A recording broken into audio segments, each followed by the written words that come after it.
Assalamualaikum warahmatullahi wabarakatuh. Ketemu lagi dengan saya Agung Cipto Pratomo. Kali ini kita akan belajar tentang EMS, Engine Management System. Tapi kita spesifikkan ke pemeriksaan sensor-sensor dan aktuator. Sebelum kita, kenapa kok di dalam EMS kita harus memeriksa? Karena secara era yang sekarang, mobil-mobil berteknologi tinggi ini sudah menggunakan manajemen sistem.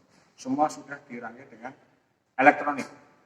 Ya, sehingga ketika ada permasalahan, itu ada yang mendeteksi diantaranya sensor, kemudian nanti ketika untuk aktuatornya kita juga akan kita periksa. Jadi apa saja yang nanti akan kita periksa, kita lanjutkan ke seksi berikutnya. Baik, untuk yang memulai dari awal, kita siapkan peralatan dulu. Di sini, selain alat peralatan, kita juga menggunakan instruksi kerja.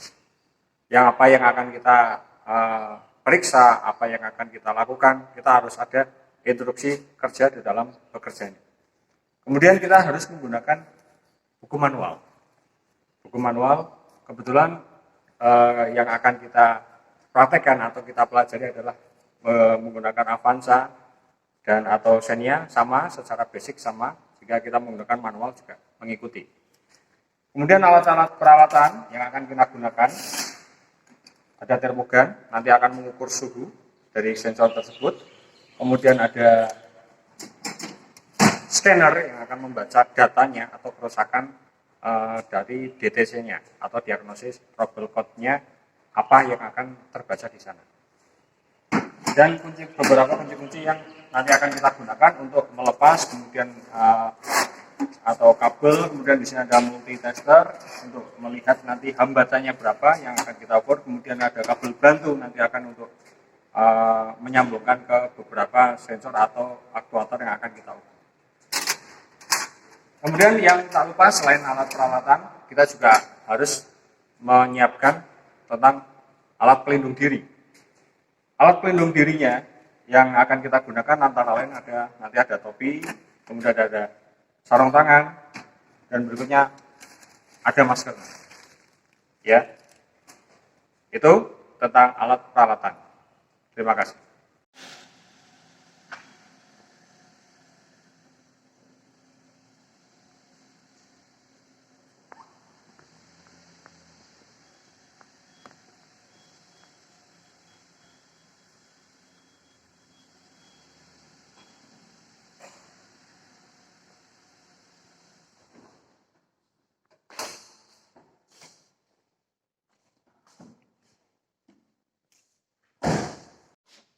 Baik, kita sudah akan bisa memulai untuk melaksanakan pembelajaran. Kita akan melaksanakan pemeriksaan dari sensor dan aktuator. Alat dan peralatan dan buku manual pun kita sudah siap. Kemudian alat pelindung diri, kenapa sarung tangan? Karena yang akan kita hadapi adalah besi yang panas atau medan dengan mesin yang kondisinya temperaturnya tinggi. Ya.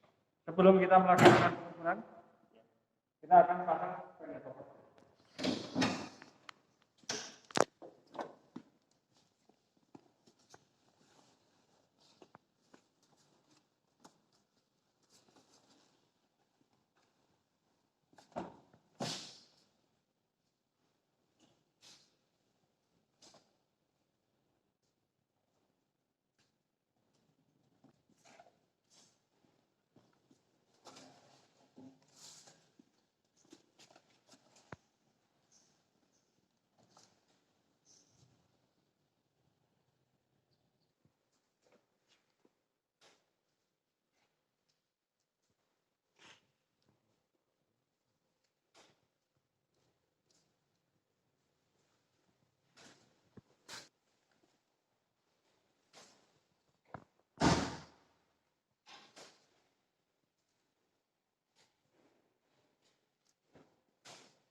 Baik, setelah fender cover terpasang, ya, bagian luar dan bagian dalam, kita akan melepas beberapa komponen yang akan kita periksa. Baik, selanjutnya kita akan coba melepas salah satu sensor, sekaligus nanti kita akan bagaimana cara menggunakan scanner itu kita praktekkan. Yang mudah saja, ya. Kita akan lepas salah satu sensor yang ada di bagian depan, adalah salah satu sensor IAT. Kemudian nanti akan kita cek apakah betul nanti di dalam scanner itu akan membaca dengan kode tersebut.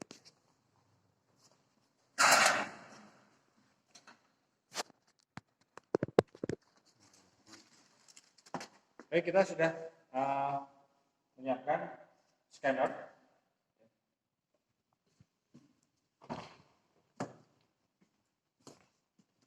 Sebelum kita pasang scanner, ya, pastikan kunci kontak on, atau kita start juga boleh. Sambil kita pastikan di dalam dashboard itu adakah check lamp yang menyala.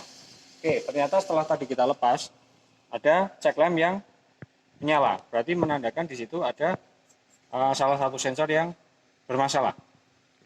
Selanjutnya kita pasangkan kabel atau penghubung scanner ke dalam soket diagnosis dari mobil. Nah, soket diagnosisnya terletak di bawah dashboard, ya. Sehingga kita sesuaikan dengan soketnya, jangan sampai terbalik.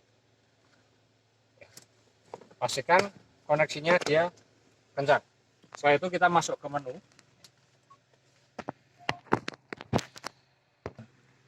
Oke, setelah masuk ke menu, kita cari ya data yang tercatat, ya, node diagnosisnya. Itu kita masuk yang internasional, kemudian diagnosis, kita cari yang EV. Kalau kita pakai yang sistem search, dia banyak, karena kita harus tahu jenisnya yang akan kita periksa, itu akan mempermudah kita per bagian. Misalkan ini yang kita akan periksa adalah automatic transmisinya atau CVT-nya, kita salah satu bagian dari ini saja. Kita akan memeriksa yang EV, kita langsung EV, kemudian klik OK.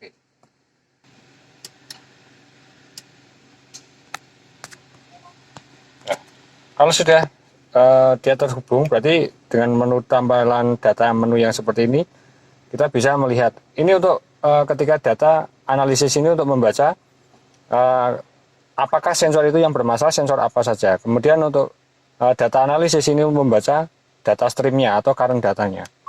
Kita klik yang DTC-nya. Nah, di sini terlihat ada dua sensor yang bermasalah. Salah satu adalah inlet pipe pressure sensor signal system, kemudian yang kedua adalah intake temperatur sensor. Ya. Nah, kita sudah mengetahui dua item ini atau komponen yang bermasalah, kita segera periksa dulu. Jadi setelah tadi kita membaca data dari scanner, kita sudah mengetahui komponen apa sih yang bermasalah. Jika kita langsung ke letaknya di mana sih komponen tersebut, kita periksa di situ. Oke. Tadi yang pertama adalah IAT. Ternyata soket IAT ini ada yang terlepas, ya. Kita periksa dulu nanti apakah selain tadi terlepas ada kabel yang putus atau lain sebagainya, kita periksa. Tapi dalam ini kondisinya soket terlepas. Kita coba pasang dulu. Kemudian salah satu lagi adalah inlet pipe, ya, jadi penghubungnya atau untuk jalur masuk ke MAP-nya, ya. Ternyata soketnya juga terlepas, kita pasangkan. Oke, setelah itu kita bisa periksa kembali apakah sensor tersebut sudah hilang kodenya atau kerusakannya sudah terselesaikan. Kita coba. Baik, setelah tadi kita perbaiki, kita nyalakan kembali mobilnya. Di dalam sini, di dalam dashboard sudah tidak terlihat lampu cek lamp menyala, sehingga berarti bisa dinyatakan mobil ini sudah tidak ada kerusakan lagi untuk sensornya. Tetapi kita lebih baiknya kita cek lagi dengan scanner.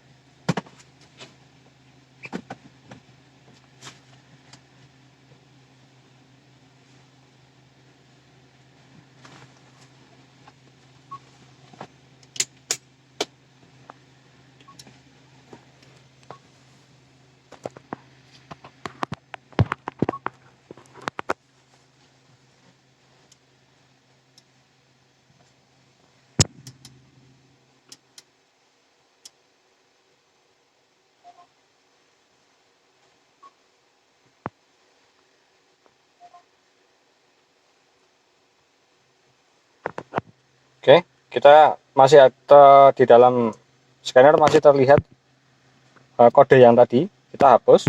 Ini adalah memorinya. Ya.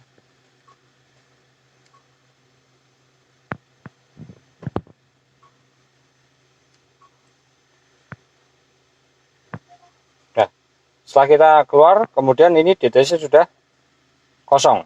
Berarti sudah tidak ada sensor yang rusak, atau sensor yang tadi rusak sudah kita perbaiki sehingga sudah tidak muncul di sini. Nah, kemudian kita akan membaca current data atau data streamnya di data analisis. Nah, ini untuk data currentnya. Ini bisa dilihat ada water temperature, kemudian ada engine speed, kemudian ada vehicle speed, kemudian ada airflow, intake, ya, kemudian ada TPS dan lain sebagainya sesuai dengan kebutuhan. Nah, ini data-data ini bisa kita bandingkan nanti dengan buku manual, ya, apakah dari data ini kondisi mesin itu atau kendaraan ini normal atau enggak, atau bermasalah atau enggak, kita bisa dibandingkan dari data manual. Itu cara pembacaan dari scanner. Terima kasih. Baik, selanjutnya kita akan mempelajari tentang cara pemeriksaan sensor. Yang pertama kita lakukan pada pemeriksaan sensor dulu. Yang akan kita cobakan nanti adalah pemeriksaan sensor IAT sama sensor TPS atau throttle position sensor. Oke, kita siapkan peralatannya. Sebelum kita melepas komponen tersebut, kita harus membuka filter udara terlebih dahulu.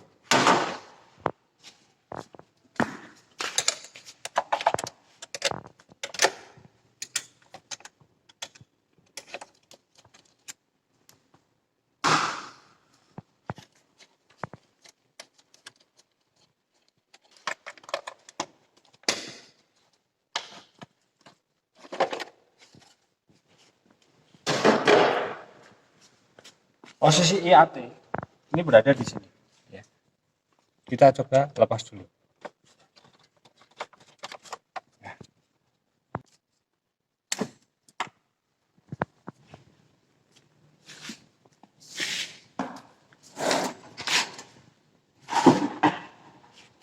Kita akan menggunakan kabel bantul.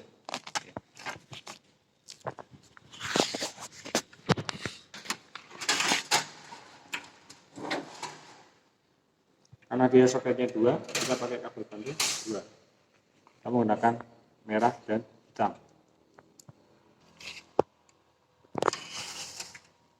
Satu lagi peralatan yang akan kita butuhkan adalah avometer. Ya, ini. Oke.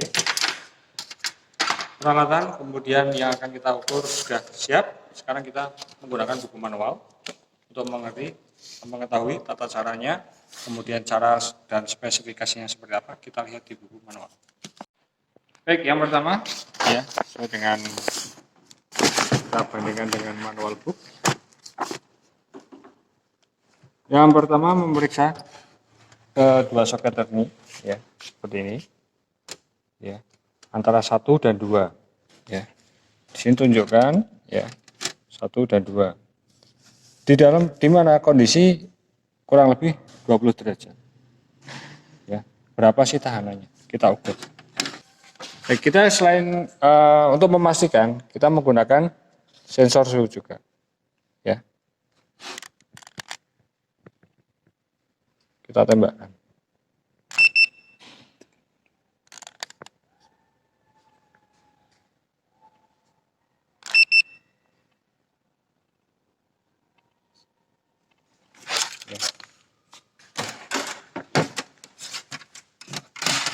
Kemudian kita lanjutkan di pengukuran tahanannya.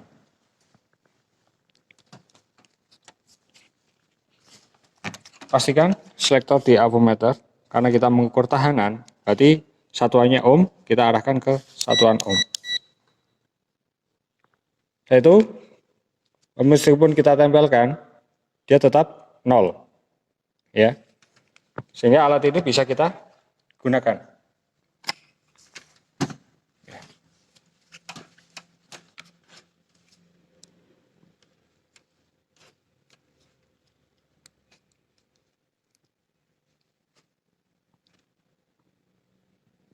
tahanan terbaca adalah 1,515 kilo ohm. Nah, di atas ada kilo ohm. Ya, kita bandingkan dengan speknya. Ya.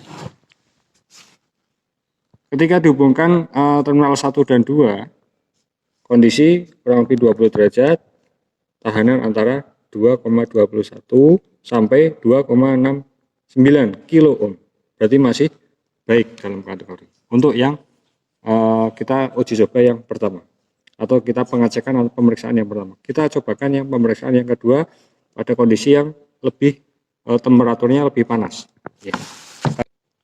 Baik, selanjutnya kita akan uji cobakan kondisi yang kedua dengan kondisi yang temperaturnya IAT ini nanti lebih tinggi atau temperatur yang lebih panas dari kondisi sebelumnya.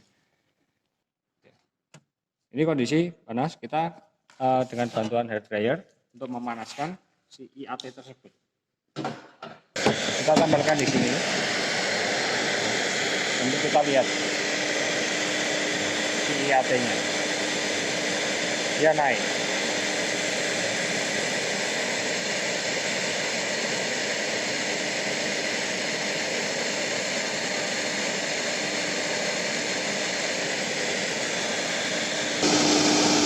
Uh, 66 terbaca 162. Oke, sensor. Ketika pemeriksaan di suhu 67 derajat Celcius, pemeriksaan tahanan adalah 162,5 ohm. Berarti dari kondisi ini kita sesuaikan dengan spek, berarti kondisinya masih baik, ya, masih baik.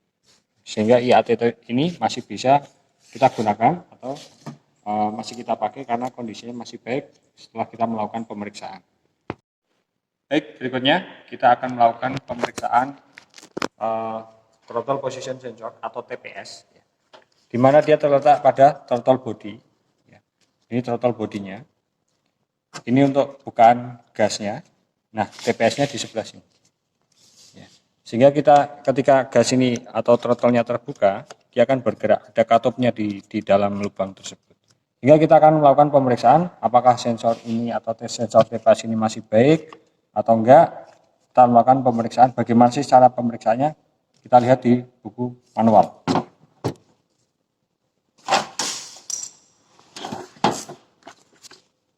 Kita akan memeriksa tahanannya. Ya, kita menggunakan ohmmeter, kita sudah siapkan ohmmeter. Kemudian yang kita periksa, ya, kondisi tanpa dia tertutup penuh, ya, atau tanpa diputar dari throttle-nya di terminal 1 dan 2, tahanannya antara 2,5 sampai 5 kilo ohm. Ya, kita cobakan. Posisi TPS di sini. Kita identifikasi terminalnya dari sebuah gambar, ya. Nah, gambar yang ada penguncinya, dia di bagian atas. Di sebelah kanannya ada dari urutan 1, 2, 3. Ya, sama halnya dengan seperti ini. 1 berarti posisi dari atas, 1, tengah yang nomor 2, yang ketiga. Oke, kita cobakan. Kita pakai alat bantu sambungan kabel, ya. Posisi 1.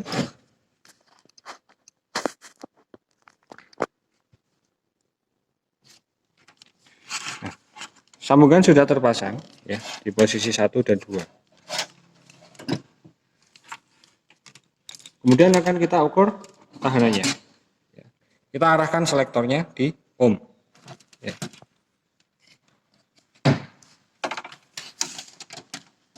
Kita cek apakah dia terkalibrasi dengan sempurna.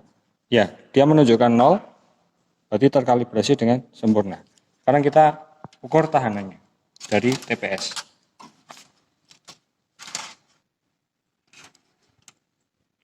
Nah, ketika dihubungkan terminal 1 dan 2 dengan ohmmeter, dia menunjukkan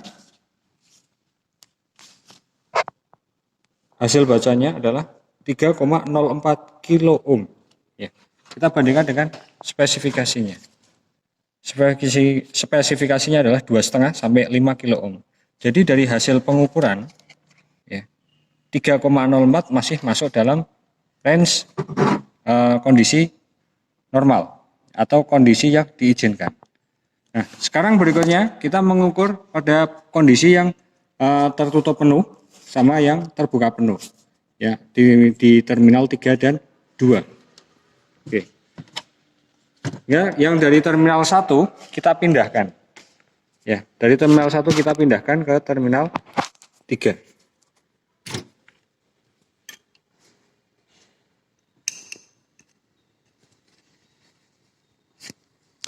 Ini sudah.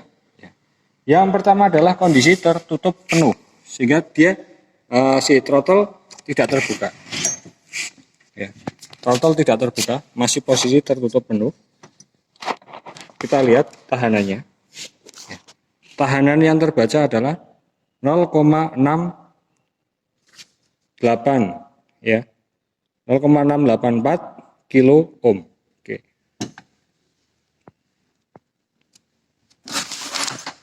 Sambil kita tulis untuk pendataan hasil pengukurannya. Yang berikutnya, kondisi throttle masih di terminal yang sama, 3 dan 2, tetapi kondisi throttle yang terbuka penuh. 2,51 kilo ohm. Nah, dari hasil data tersebut, kita bandingkan dengan kondisi standarnya. Tadi di kondisi yang tertutup penuh, dia terbaca 0,6. Ya. Nah, dia melebihi dari tidak melebihi dari spesifikasinya. Karena spesifikasi 0,3 sampai 5. 0,6 kan masih di antaranya. Kemudian yang kondisi yang kedua adalah hasil ukurnya atau hasil bacanya 2,5. Nah, dari spesifikasinya 1,9 sampai 9, dia masih di dalamnya. Sehingga TPS ini atau sensor tersebut masih dalam kondisi yang baik. Ya. Itu cara pemeriksaan sensor. Ya. Semoga bermanfaat. Kemudian nanti akan kita lanjutkan cara pemeriksaan aktuator sekarang. Ya. Kita lanjutkan setelah ini. Baik, berikutnya setelah tadi kita belajar tentang pemeriksaan sensor, sekarang waktunya kita belajar pemeriksaan tentang aktuator, karena di dalam EMS ada bagian namanya atau komponen namanya aktuator. Apa saja yang termasuk dalam kategori aktuator? Antara lain adalah injektor. Nah, seperti yang sudah ada di depan saya adalah injektor, dan sudah kita cek, sudah kita lepas dari kendaraan, sehingga untuk memudahkan dalam pemeriksaan kita. Ya. Injektornya. Nah, sekarang ketika kita akan memeriksa injektor, tahanannya kita gunakan selalu buku manualnya.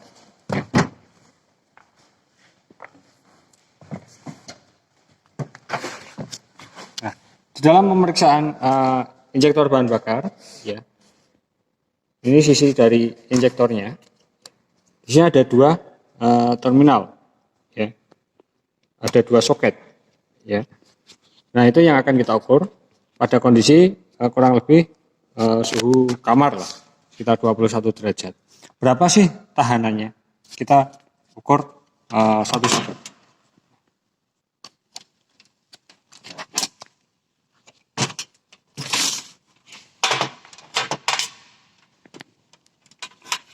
Karena mengukur tahanan, kita arahkan selektor di ohm. Ya, seperti biasa kita kalibrasi sampai dia menunjukkan ke angka 0. Kita periksa yang kategori yang pertama. Kita bandingkan di dalam injektornya. Kita cobakan injektor dengan kondisi yang ada masalah atau enggak. Ya. Oke, di sini dia menunjuk 14,2. Ya, 14,2. 14,2. Dia di level atau batas maksimal, jadi masih diizinkan. Itu kurang lebih cara pemeriksaan dari injektor. Kurang lebihnya mohon maaf. Kita lanjutkan ke pemeriksaan injektor aktuator yang lain. Terima kasih. Pemeriksaan aktuator lagi.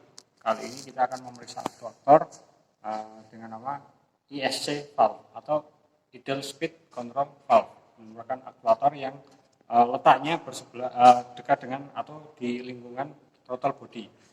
Kita periksa alat-alat yang sudah kita siapkan antara lain multitester, ada kabel bantu nanti untuk menyambungkan ke soket, dan yang jelas adalah buku manual.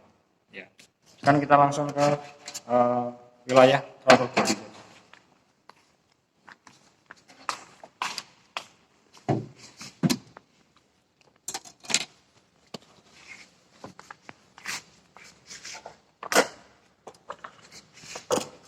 Baik, untuk memahami soketnya, kita pemeriksaan di daerah throttle body, idle speed control, aktuator, ya.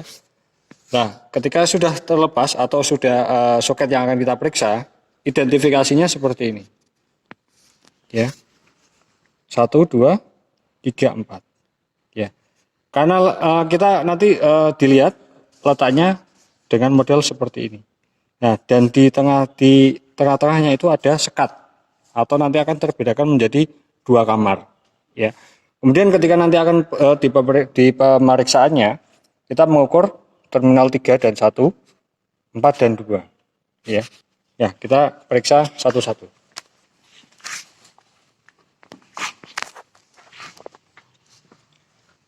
Baik, kita masuk di sebelah sini, di dalam soket aktuatornya, di dalam aktuatornya yang dapat dari soket, ya, seperti kita lihat, ya, tadi dari gambar ada tonjolan untuk soket atau pengunci soket di sini. Dia ada letaknya di atas kalau di gambar ini, kemudian di sampingnya. Nah, ketika yang di atas ini 1, kemudian geser ke kiri 2. Kita lihat di sini. Nah, ini yang ada pengunci soketnya, dia letaknya di bawah di sini, sehingga satunya di sini. 1, 2, 3, 4. Sehingga 1 dan 3 merupakan dalam satu kamar, kemudian 2 dan 4 merupakan satu kamar. Kita lihat di gambar. 1 dan 3 dalam satu kamar, 2 dan 4 dalam satu kamar. Sehingga itu yang akan nanti kita periksa. 3 dan 1, satu kamar, 4 dan 2. Oke, kita periksa satu-satu.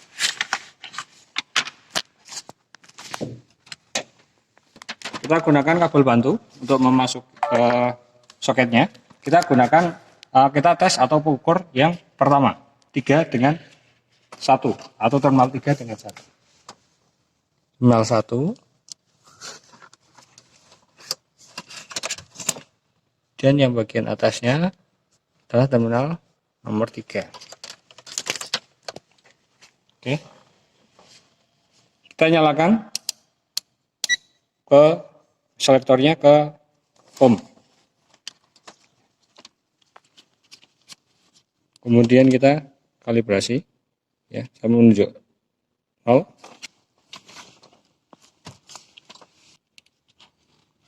Baik, setelah ujung terminal ini kita sambungkan, yang tadi kita hubungkan ke soket nomor 3 dan 1, hasil ukurnya adalah 49,7 ohm.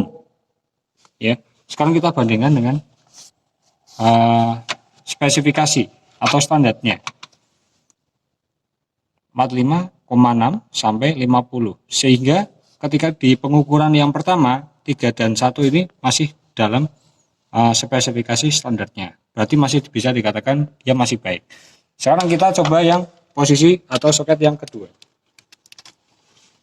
Kita pindahkan soket ini ke sebelahnya atau kamar sebelahnya.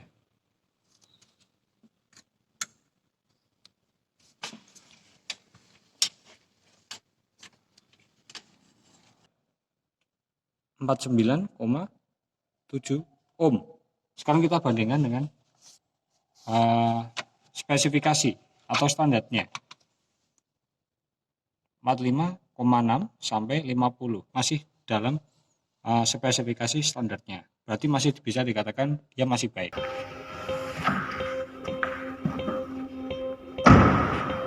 Baik, itu tadi hasil belajar kita.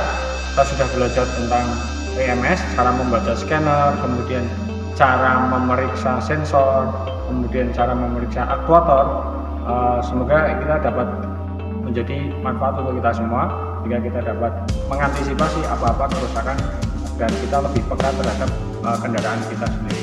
Semoga bermanfaat. Salam otomotif. Assalamualaikum warahmatullahi wabarakatuh.